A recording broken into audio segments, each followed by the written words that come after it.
진짜 오늘따라 왜 이렇게 무릎이 쑤시지? 나도 나이 드니까 별 수 있어? 그러게 우리 이제 다 늙었나 봐. 세 사람은 짧게 웃고는 다시 조용해졌습니다. 경로당 창가 쪽 테이블, 오후에 햇살이 비스듬히 들어오는 그 자리에서 화투패를 섞던 손이 잠시 멈췄습니다. 창밖에는 바람에 흔들리는 나뭇가지가 보였고 실내에는 보리차 냄새가 은은하게 퍼져 있었습니다. 아무도 더 이상 말을 잇지 않았지만 그 침묵 속에는 저마다의 불편함이 담겨 있었습니다. 무릎, 손가락, 어깨, 허리, 불편함의 위치는 달랐지만 받아들이는 방식은 놀랍도록 닮아 있었습니다. 나이 드니까 그런 거지. 그 한 문장으로 모든 것을 설명하고 모든 것을 포기하는 방식이었습니다. 그런데 정말 그것이 전부일까요? 나이 탓으로 돌리는 것은 우리 사회에서 너무나 자연스러운 일이 되어버렸습니다. 50이 넘으면 무릎이 불편한 것을 당연하게 여기고 60이 넘으면 아침마다 몸이 뻣뻣한 것을 숙명처럼 받아들입니다. 병원에서도 나이 드시면 다 그렇죠라는 말을 듣고 나면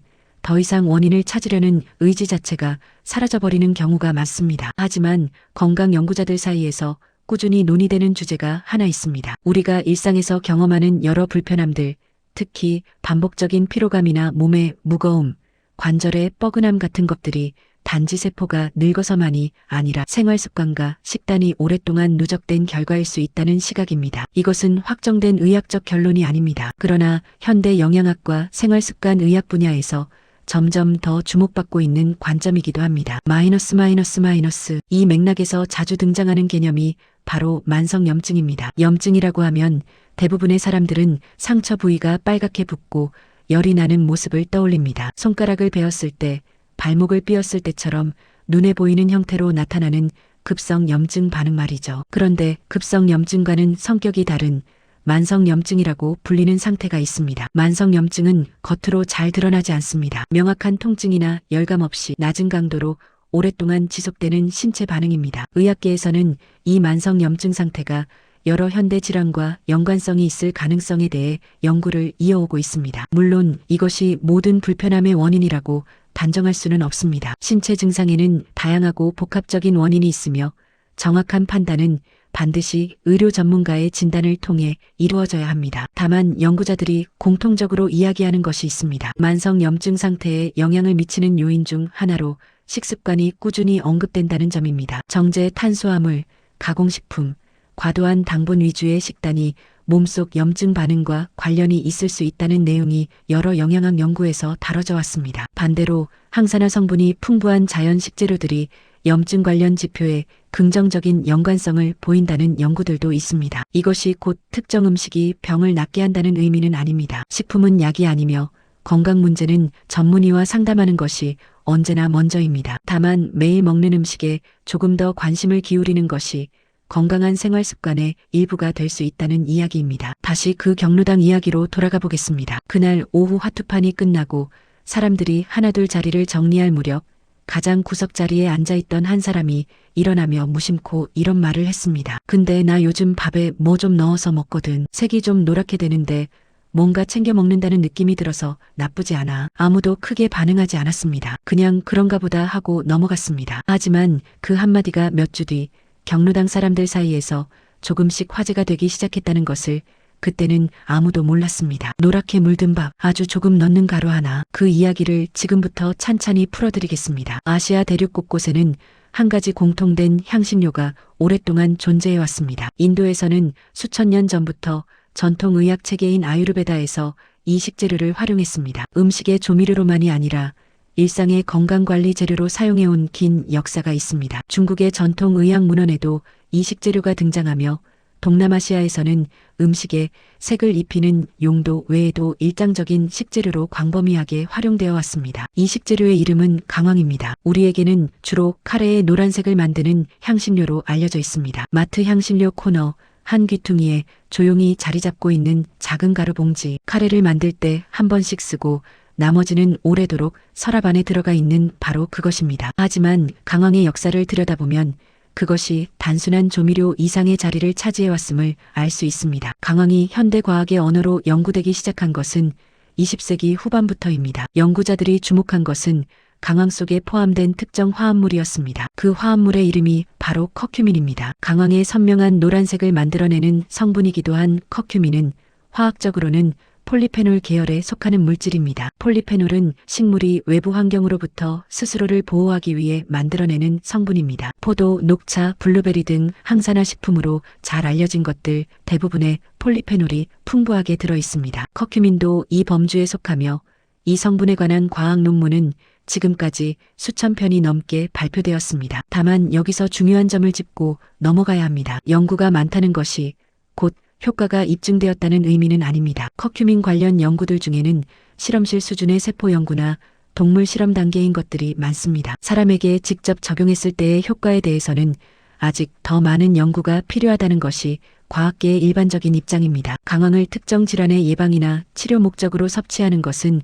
반드시 전문의와 상담한 후 결정해야 합니다. 그러나 강황이 오랜 역사를 가진 식재료이며 현대 연구자들이 그 성분에 꾸준한 관심을 보내고 있다는 것은 사실입니다. 그래서 일부 건강에 관심 있는 사람들이 강황을 일상 식단에 포함시키는 방식을 찾기 시작한 것입니다. 그렇다면 강황을 어떻게 먹을 수 있을까요? 가장 먼저 떠오르는 것은 카레입니다. 카레에 강황이 들어가는 것은 맞습니다. 하지만 시중에 판매되는 카레 제품은 강황 외에도 많은 재료들이 혼합되어 있으며 나트륨 함량이 높거나 다양한 첨가물이 포함된 경우가 많습니다. 그래서 건강에 관심 있는 사람들 사이에서 조금씩 이야기되는 방법이 있습니다. 아무것도 덧붙이지 않고 그냥 밥에 조금 넣는 것입니다. 처음 이 이야기를 들으면 많은 분들이 의아해합니다. 밥에 향신료를 넣는다는 것이 우리 식문화에서는 낯설기 때문입니다. 하지만 생각보다 간단하고 맛 변화도 크지 않습니다. 무엇보다 매일 먹는 밥에 넣는다는 것은 특별한 노력 없이 지속할 수 있는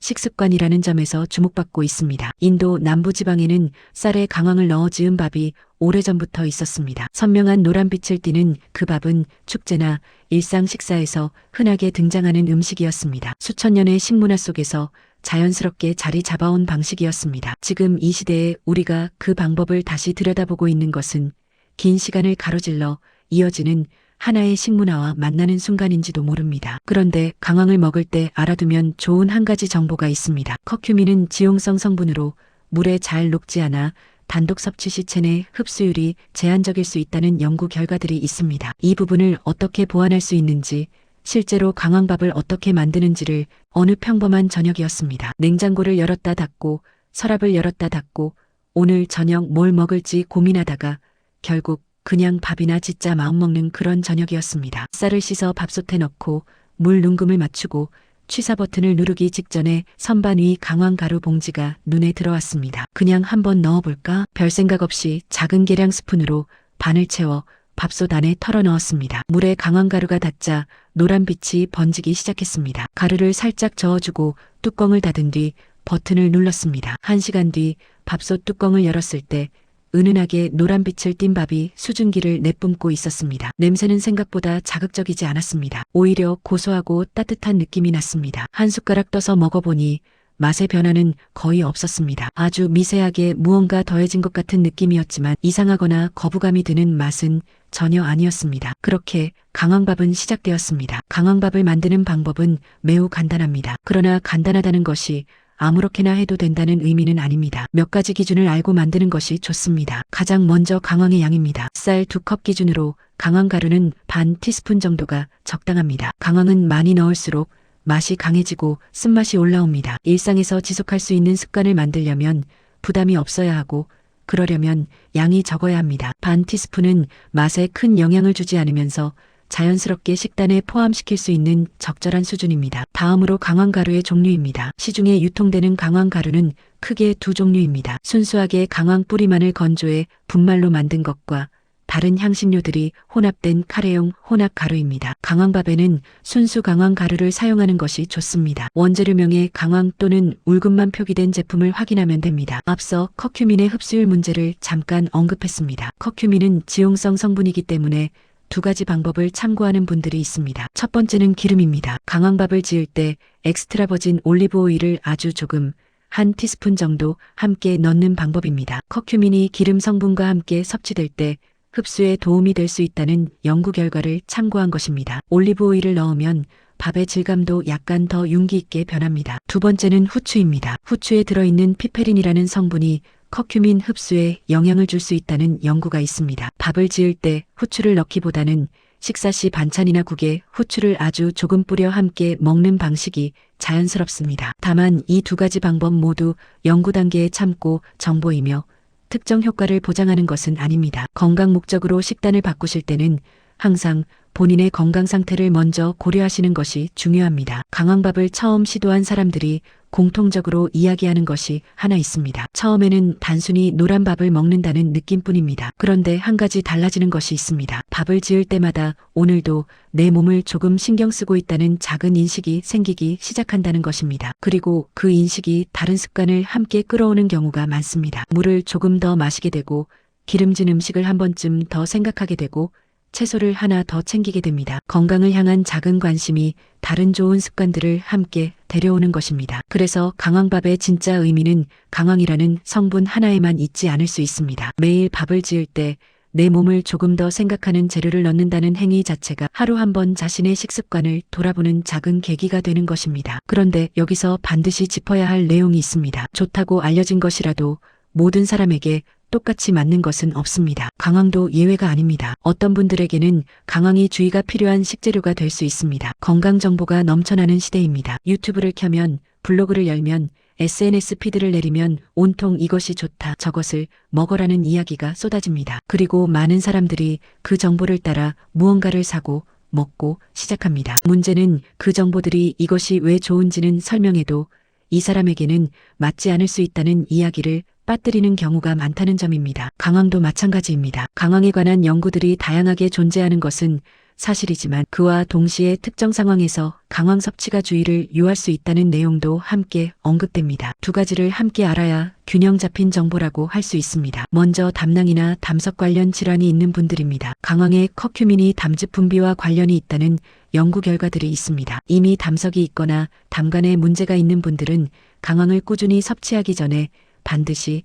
담당 의사와 상담하시기 바랍니다. 다음으로 특정 약물을 복용 중인 분들입니다. 커큐민이 혈액 응고 관련 약물과 상호작용할 수 있다는 내용이 일부 연구에서 언급됩니다. 항혈전제나 항응고제를 처방받아 복용 중인 분들은 새로운 식재료를 습관적으로 추가하기 전에 처방 의사에게 확인받는 것이 안전합니다. 일반적인 음식 섭취 수준에서 큰 문제가 생기는 경우는 드물지만 확인하는 습관이 중요합니다. 철분 흡수와 관련된 이야기도 있습니다. 커큐민이 식물성 식품에서 얻는 철분의 흡수에 영향을 줄 수 있다는 연구 결과가 일부 있습니다. 철결핍성 빈혈이 있거나 철분을 따로 보충 중인 분들은 이 점을 담당 의사와 함께 검토해 보시는 것이 좋습니다. 임신 중인 분들도 주의가 필요한 경우에 해당합니다. 음식에 들어가는 소량의 강황은 일반적으로 큰 문제가 없는 것으로 알려져 있지만 식이 변화에 대해서는 특히 신중한 접근이 필요하며 산부인과 의사와 먼저 이야기하는 것을 권장합니다. 여기서 하나 짚고 넘어갈 것이 있습니다. 건강 정보를 접할 때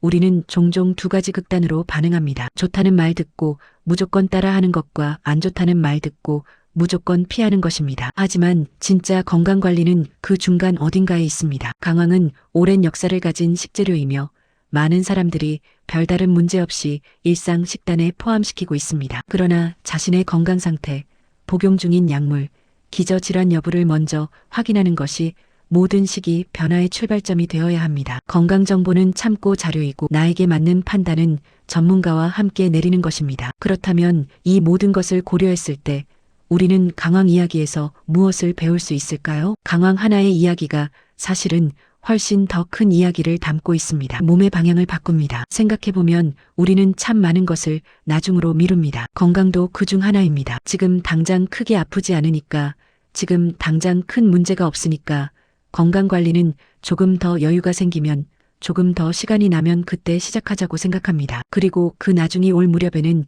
이미 몸이 꽤 많은 것을 이야기하기 시작합니다. 그러면 그제야 병원을 찾고, 검사를 받고, 영양제를 사고, 건강 프로그램을 시작합니다. 물론 그 순간에 시작하는 것도 충분히 의미 있는 일입니다. 언제 시작해도 늦은 것은 없습니다. 그러나 몸이 아직 작은 신호를 보낼 때 알아채고 반응했다면 어땠을까?